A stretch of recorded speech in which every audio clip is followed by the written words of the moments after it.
Hello friend, तो आज की इस वीडियो में हम लोग प्रीवियस ईयर क्वेश्चन देखेंगे। Micro controller and its application जो हमारा सब्जेक्ट है फोर्थ सेमेस्टर इलेक्ट्रॉनिक्स का, उसका आज हम प्रीवियस ईयर क्वेश्चन में ग्रुप बी का क्वेश्चन एंड आंसर देखेंगे। प्रीवियस वीडियो में हमने ग्रुप ए का ऑब्जेक्टिव को पूरा डिटेल एक्सप्रेशन के साथ बताया है, तो अगर आपने उसको नहीं देखा तो एक बार जरूर देख लीजिएगा, क्योंकि प्रीवियस ईयर क्वेश्चन से हमारा डायरेक्ट नहीं एग्जाम में क्वेश्चन आता है। तो आज हम ग्रुप बी के क्वेश्चन को सॉल्व करेंगे, ठीक है ना। जो ग्रुप बी में जो इंपॉर्टेंट क्वेश्चन एंड आंसर हैं उनको देखेंगे। तो चलिए शुरू करते हैं। हमारा यहाँ ग्रुप बी में यानी दूसरा क्वेश्चन पूछा गया था। फर्स्ट में तो हमारा ग्रुप ए का था, तो दूसरा क्वेश्चन क्या था कि pop operation in 8051 micro controller को एक्सप्लेन करना। Explain the pop operation in 8051 micro controller. तो पॉप ऑपरेशन क्या होता है? पॉप ऑपरेशन एक स्टैक पॉइंटर का ऑपरेशन होता है, स्टैक के लिए यूज किया जाता है, ठीक ना। तो अभी समझाते हैं इसको कि पॉप ऑपरेशन क्या है। तो देखिए यहाँ क्या लिखा हुआ है डिफिनेशन इसका कि पॉप ऑपरेशन क्या है। तो पॉप ऑपरेशन करने के लिए पॉप इंस्ट्रक्शन दिया जाता है। तो वही लिखा pop instruction is use to copy data from the stack to the destination address. या ये किसके लिए यूज किया जाता है? Copy data from the stack में हमारा डाटा को कॉपी करने के लिए हमारा यूज किया जाता है पॉप ऑपरेशन, ठीक है। टू द डेस्टिनेशन एड्रेस, जहाँ हमको ले जाना होता है वहाँ के लिए, ठीक है। इसको हम डायग्राम से समझाएंगे तो आपको पूरा समझ में आएगा, आगे भी देखिए, ठीक है। तो ये क्या करता है? In POP retrieve data first. ये क्या करता है? रिट्राइव करता है डाटा को first and the stack pointer decreased by 1। Decrease होता है इसमें, स्टैक डिक्रीज होता है। ये कैसे होता है आप इसको समझिए, देखिए हम समझाते हैं इसको, ठीक है। आगे भी इसका है वही, इसको आप समझिए, ठीक है।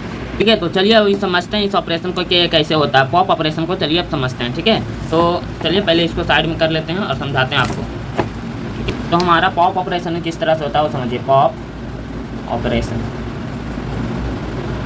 ऑपरेशन किस तरह से होता है ये समझिए, ठीक है। जैसे पॉप ऑपरेशन में क्या होता है, जैसे हमारा कोई स्टैक है, ये स्टैक है। स्टैक क्या होता है? जो डाटा को स्टोर करने का काम करता है। इसमें लास्ट इन फर्स्ट आउट होता है। ये स्टैक में हमारा क्या होता है? जो लास्ट में डाटा जाता है ना, वो फर्स्ट में रिट्राइव होता है। जैसे मानिए मेमोरी से इसमें डाटा आया हुआ है, इस तरह के डाटा इसमें आए हुए हैं, ठीक है।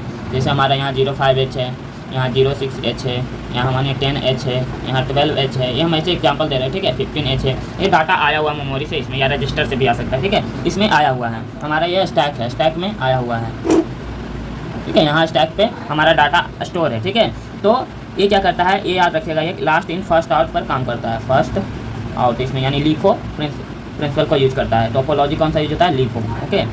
तो ये भी आता है ऑब्जेक्टिव में, तो इसको याद रखिएगा। लास्ट इन फर्स्ट आउट पर आता है, ठीक है, वर्क करता है। तो ये पॉप ऑपरेशन किस तरह से होता है स्टैक में, ये आप समझिए। तो पॉप ऑपरेशन क्या होता है, हमने प्रीवियस वीडियो में भी ऑब्जेक्टिव वाला में भी समझाया है कि पॉप का काम क्या होता है। यह स्टैक को डिक्रीज करता है, डिक्रीजेड बाय 1 होता है। जैसे यहाँ पर हमारा यह स्टैक 07H से स्टार्ट हुआ है, ठीक है ना, 07H से, बट इसका एड्रेस इस तरह से यहाँ 08H 09H 0AH 0BH 0CH। मानिए ये हमारा स्टैक में पहले मेमोरी इस एड्रेस पर पड़ा हुआ था डाटा, ठीक है।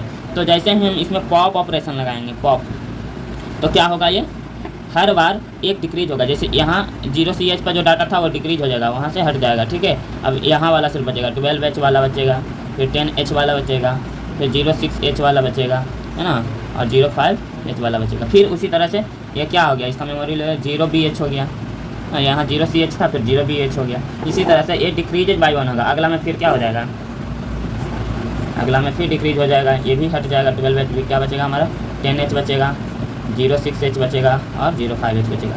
उसी तरह से डिक्रीज होते जाएगा। अगला में फिर डिक्रीज होगा, सब डिक्रीज करते जाना आपको, ठीक है। 10H भी डिक्रीज हो जाएगा, तो क्या बचेगा 06H and 05H, okay. Lastly हमारा क्या हो जाएगा, 06H भी हमारा हट जाएगा, है ना, 06H हट जाएगा, तो क्या बचेगा, यहाँ से ए हट गया, 10H भी हट गया, 06H भी हट गया, तो क्या बचा 05H लास्ट में हमारा बचा।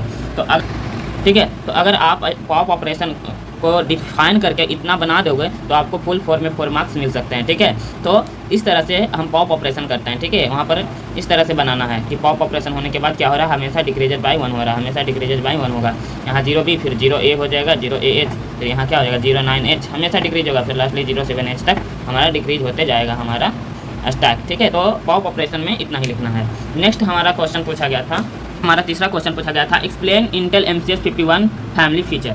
MCS 51 फैमिली के फीचर्स को बताना। तो MCS51 फैमिली में हमारा 8051 माइक्रो कंट्रोलर आता है, तो उसके फीचर को ही लिखेंगे, ठीक है।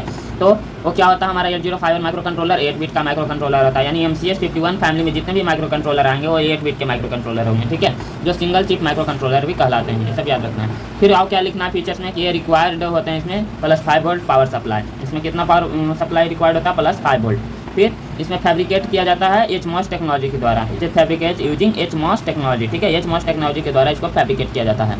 और कितना प्रोवाइड करता है, 4 किलोबाइट का प्रोग्राम मेमोरी इसमें रहता है ना, ये सब हमने प्रीवियस वीडियो में भी बताया है, तो अगर आपने नहीं देखा तो इस वीडियो को अच्छा से पूरा देखिए, ठीक है। तो इसमें 4 किलोबाइट का क्या होता है, हमारा प्रोग्राम मेमोरी होता है, और 8 बिट का बाई डायरेक्शनल डाटा बस होता है, ये सब हमने पिन डायग्राम ये सब में पूरा डिफाइन किया। तो अगर आपने उसको नहीं देखा तो एक बार देख भी लीजिएगा, अच्छा समझ में आएगा, ठीक है। यहाँ तो सिर्फ मेन पॉइंट ही लिखाएगा ना एग्जाम में कि हमारा MCS51 फैमिली का क्या क्या फीचर है, तो फीचर ही तो लिखेंगे, ठीक है ना। तो इसको समझने के लिए उस वीडियो को देखना जरूरी है। तो यहाँ पर क्या है, समझिए अभी कि 1 बिट बाई डायरेक्शनल डाटा बस होता है, इसमें डाटा बस जो होता है हमारा बाई डायरेक्शनल होता है, और एड्रेस बस जो होता है हमारा यूनी डायरेक्शनल होता है, ये भी याद रखना है, ठीक है। नेक्स्ट हमारा क्या लिखेंगे, कम से कम 4 मार्क्स पाने के लिए 10 तो लिखना ही पड़ेगा आपको फीचर्स, ठीक है, 10 फीचर लिखना ही पड़ेगा। फिर देखिए 16 बिट का यूनी डायरेक्शनल क्या है, एड्रेस बस यूनी डायरेक्शनल होता है हमेशा, 16 बिट का होता है, ये 0 से 15 तक 8051 माइक्रो कंट्रोलर में, ठीक है ना। और ये प्रोवाइड करता है 128 बाइट का ऑन चिप क्या डाटा मेमोरी यानी रैम होता है 128 बाइट का इसमें। और क्या प्रोवाइड करता है, 4 रजिस्टर बैंक होता है इसमें, और इस बैंक में 8 बिट रजिस्टर होते हैं, है ना। तो ये सब फीचर लिखने हैं। और क्या प्रोवाइड करता है 32 by directional IO lines, because इसमें क्या होता है 4 8 बिट का पोर्ट होता है ना, 8 बिट का पोर्ट 32 हुआ ना IO लाइन्स, इनपुट आउटपुट होना ना IO लाइन्स मीन्स, ठीक है ना। 10वां हम क्या फीचर लिखेंगे, प्रोवाइड होता है इसमें on chip 2 multiple timer counter, 16 bit का टाइमर काउंटर होता है इसमें 2 को, ठीक है।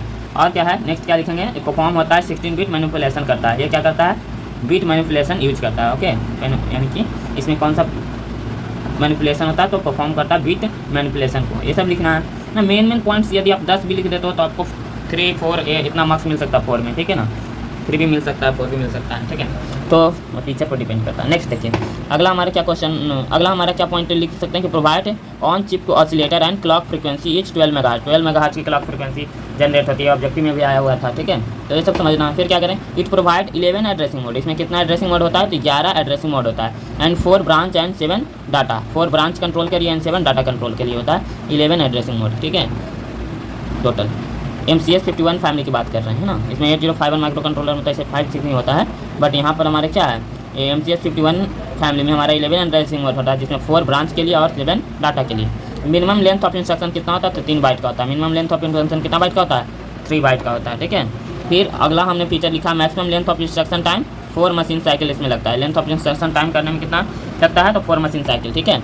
और यूज किया जाता है इसमें 831 मोड्स इसमें यूज किया जाता है, ये यूज कितना करता है 831 मोड्स को यूज करता है 8051, मतलब MCS51 फैमिली का माइक्रो कंट्रोलर जो होगा हमारा 8031 मोड्स को यूज करेगा, यानी 8031। तो ये हमारा फीचर था, यदि आए तो फीचर को कम से कम 10 तो जरूर लिखना है एग्जाम में, ठीक है, तो 4 मार्क्स मिलेंगे। नेक्स्ट हमारा क्वेश्चन क्या पूछा गया था, राइट शॉर्ट नोट्स, इस दोनों पर हमको शॉर्ट नोट्स लिखना था, logical instruction and data transfer instruction set पर, ठीक है। तो शॉर्ट नोट्स यानी इसके बारे में लिखना था, है ना, कि लॉजिकल इंस्ट्रक्शन क्या होता है और डाटा ट्रांसफर इंस्ट्रक्शन क्या होता है। तो लॉजिकल इंस्ट्रक्शन में हम क्या लिखेंगे, logical instruction in 8051 microcontroller there are 25 different instruction under the logical group of instruction, है ना, यानी कि इसमें 25 डिफरेंट इंस्ट्रक्शन होते हैं अंडर लॉजिकल ग्रुप इंस्ट्रक्शन में, है ना, और 49 ऑफ कोड होता है, ये भी याद रखिएगा, 49 of code and 25 different type के इंस्ट्रक्शन होते हैं लॉजिकल ऑपरेशन में, ठीक है।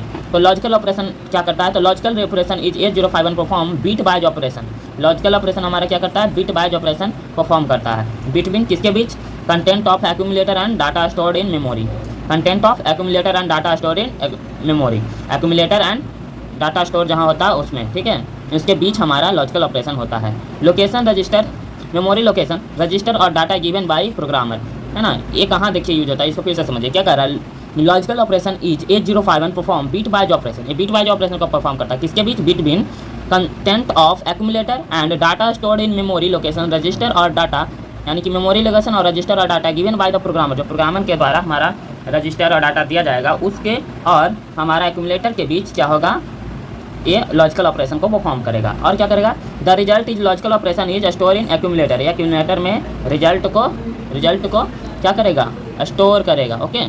तो ये सब याद रखना। उसके बाद इसका टाइप्स लिख देना, types of logical instruction, there are many types and और ये सब टाइप्स होते हैं, यानी है ना, ये सब लॉजिकल ऑपरेशन के टाइप है। एंड और XOR, nor, clear, complement, swap operation, ये सब को हमने डिस्कस में बताएंगे, ठीक है, कि क्या होता है। यदि 4 मार्क्स में आए तो सिर्फ ये सब ही लिखना है, इसके बारे में नहीं लिखना है। एंड का फिर होता है और कैसे होता है, एक्सॉर कैसे होता है। यदि 6 मार्क्स में आए तो सबको डिटेल में लिखना होता है, बट 4 मार्क्स का है तो इसके बारे में हम ब्रीफली इंट्रोडक्शन देंगे कि लॉजिकल इंस्ट्रक्शन क्या होता है, ठीक है। जैसे एंड एक्सटेंशन के बारे में हमने लिख दिया है, बट इतना नेसेसरी नहीं एग्जाम में लिखना, ठीक है। ठीक है, तो एंड इंस्ट्रक्शन में क्या करेंगे, एंडिंग करते हैं डाटा का। जैसे सिंटैक्स इसका क्या यूज होता है, ANL हैच 10H, यानी कोई भी एड्रेस हम यहाँ ले सकते हैं, कोई भी डाटा ले सकते हैं। यानी यहाँ ये क्या कर रहा है, 10H को जो एक्यूमुलेटर में है उसके साथ एंडिंग करना है ना। ये सब हम समझाएंगे, ठीक है। यदि ब्रीफ में रहेगा तो एग्जाम के पॉइंट ऑफ व्यू से सिर्फ इसको समझना है ना। इसको डिटेल में सीखना है तो आप लॉन्ग वीडियो देखिए और जो है, ठीक है ना, बना हुआ। जैसे मूव ए, यहाँ क्या लिखा हुआ है, मूव ए एक एग्जाम्पल दिया हुआ है, E2H को एक्यूमुलेटर में पहले मूव करेंगे, उसके बाद ना एंडिंग होगा। पहले एक्यूमुलेटर में कुछ रहेगा तब तो एक्यूमुलेटर के साथ कोई डाटा का एंडिंग करेंगे। तो हमने पहले मूव कर दिया है E2H को कहाँ मूव कर दिया है, एक्यूमुलेटर में, है ना। यहाँ देखिए साफ साफ लिखा है E2H को कहाँ मूव करते हैं, एक्यूमुलेटर में, क्योंकि हमने कमांड यूज किया मूव ए हैच E2H, यानी E2H जो डाटा है उसको एक्यूमुलेटर में ले जाना है। फिर दूसरा हम अब ऑपरेशन लगा दिए कमांड ANLA हैच 12H, है ना, यानी जो 12H जो डाटा है उसको एक्यूमुलेटर के कंटेंट के साथ एंडिंग करना है। तो एक्यूमुलेटर में क्या कंटेंट हम डाले थे, एक्यूमुलेटर में कंटेंट था E2H, और किससे एंडिंग करना है तो 12H से, ठीक है। तो अब E2H को तोड़ देंगे बाइनरी फॉर्म में, 12H को तोड़ देंगे, फिर दोनों का एंडिंग कर देंगे। एंडिंग में क्या होता है, हमारा हाई होता है जहाँ पर 1 होता है, बाकी 0। तो यहाँ पर हम यदि सॉल्व किए तो क्या आ गया हमारा आंसर 0 to H। तो ये तो हमारा डिटेल हो गया, डिटेल नहीं लिखना 4 मार्क्स में, हमने समझाने के लिए डिटेल यहाँ लिख दिया, ओके। फिर डाटा ट्रांसफर इंस्ट्रक्शन सेट लिखेंगे, ठीक है। शॉर्ट नोट मतलब शॉर्ट में लिखना है, सिर्फ उसके बारे में ब्रीफ इंट्रोडक्शन, इतना ज़रूरी नहीं है, ठीक है। हम समझाने के लिए दिए ताकि आपको एग्जाम में हेल्प होगा, इससे आएगा ऑब्जेक्टिव तो भी सॉल्व कर दीजिएगा, है ना। तो यहाँ पर क्या है, डाटा ट्रांसफर इंस्ट्रक्शन सेट क्या होता है। तो डाटा ट्रांसफर साफ साफ नाम से ही पता करें, डाटा का ट्रांसफर करेगा, तो वही है। In this instruction set data move only 1 location to another location, है ना। डाटा मूव कहाँ से होता है, एक लोकेशन से दूसरे लोकेशन में मूव होता है ना। यानी कि in this instruction set data move only 1 location to another location, it's called data transfer instruction set, okay. फिर क्या कर रहा है, इट इज यूज टू, इसका यूज कहाँ किया जाता है, transfer from 1 memory location to another memory location. इसका यूज किया जाता है डाटा ट्रांसफर करने के लिए 1 मेमोरी लोकेशन से another memory location beyond the data transfer instruction, है ना। इसके लिए डाटा ट्रांसफर इंस्ट्रक्शन में ऐसा होता है, यूज किया जाता है इसको डाटा को ट्रांसफर करने के लिए, है ना।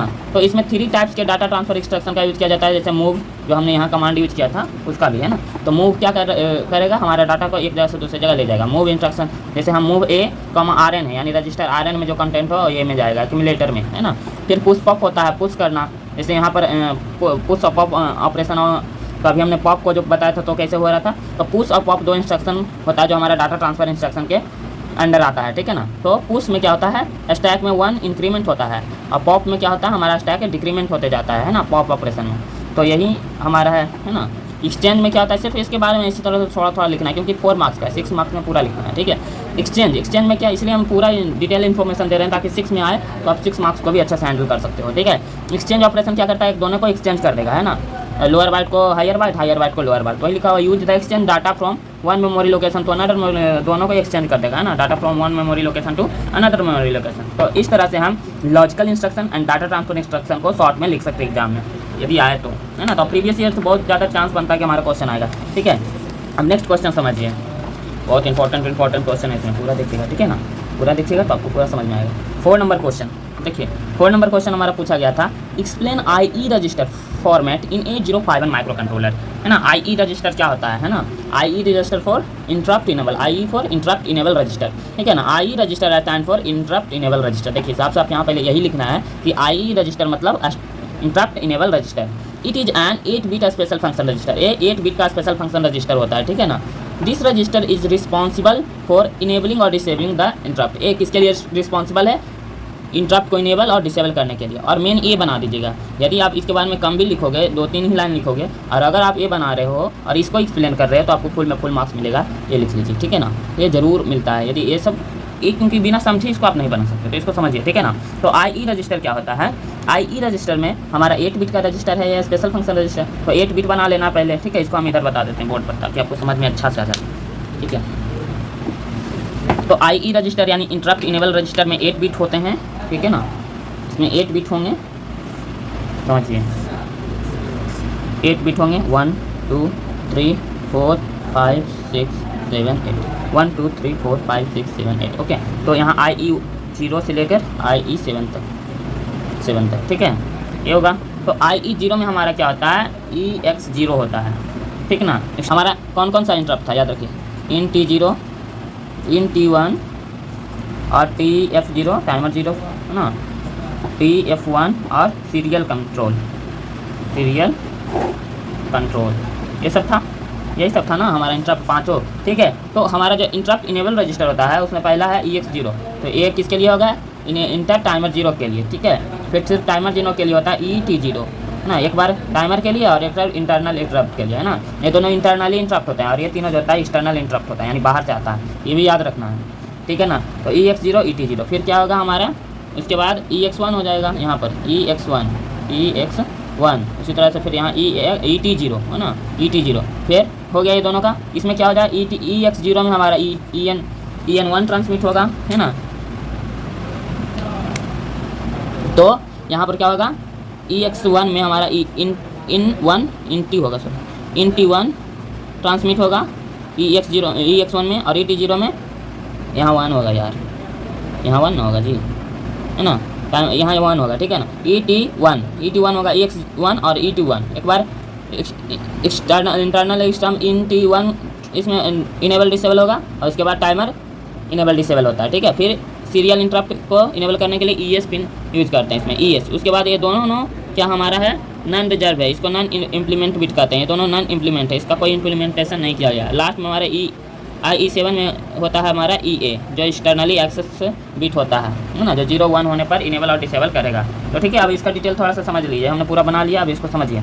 देखिए, तो हमारा ये जो है EX0 है वो क्या करेगा, इन T0 को इनेबल डिसेबल करेगा। ET1 है जो क्या करेगा, हमारा टाइमर 0 को इनेबल डिसेबल करेगा। EX1 जो हमारा है इन T1 को हमारा इनेबल डिसेबल करेगा, और ET1 है जो टाइमर 1 को इनेबल डिसेबल करेगा। ES जो है सीरियल कंट्रोल पिन को, सीरियल इंटरप्ट को हमारा इनेबल डिसेबल करेगा, है ना। और ये दोनों नॉट इम्प्लीमेंटेड होते हैं, नॉट इम्प्लीमेंटेड यानी इसका यूज नहीं होगा, इम्प्लीमेंटेड, ये नॉट इम्प्लीमेंटेड बिट है। और ये हमारा क्या है, एक्सटर्नल एक्सेस देने वाला, एक्सटर्नल एक्सेस देने वाला, ओके। तो ये हमारा क्या है, इस तरह से यदि आप लिख के इसके बारे में लिख देते हो तो आपको आसानी से समझ में एग्ज़ाम में मार्क्स मिल जाएंगे, ठीक है। तो हमने इसको समझा दिया, ठीक है। तो आज के लिए इतना ही, वीडियो नहीं तो बहुत बड़ा हो जाएगा। फिर नेक्स्ट वीडियो में हम इसको नेक्स्ट पार्ट ले जाएंगे ताकि आपको सभी क्वेश्चन आसानी से समझ में आ जाए। तो मिलते हैं नेक्स्ट वीडियो में, तब के लिए धन्यवाद।